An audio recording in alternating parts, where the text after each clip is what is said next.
Fake news and ridiculing the dead, what's wrong with Microsoft's AI news? A CNN report illustrates the news algorithm's lowlights.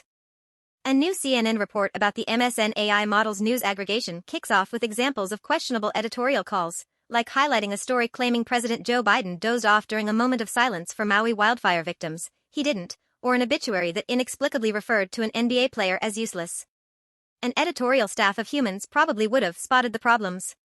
But Microsoft's system, which continues to feel more like a social experiment than a helpful tool after ditching human efforts in favor of algorithms a few years ago, did not. That these stories were picked by MSN's AI is no better than a travel guide Microsoft said was created by its algorithm and reviewed by a human that suggested Ottawa tourists grab a meal at the local food bank, or an AI-created poll that asked readers to vote on why a young woman died. It's not just Microsoft, of course. AI is creeping into journalism just as it is everywhere else. The BBC is undertaking AI experiments. Sites like Macworld use chatbots to query their archive, and the Associated Press has used AI for its automated insights for over 8 years. Egregious examples in the last year of error-riddled Star Wars stories and bad financial advice doled out by chatbots show why AI chatbots shouldn't be journalists, but at least those stories are generally just SEO plays.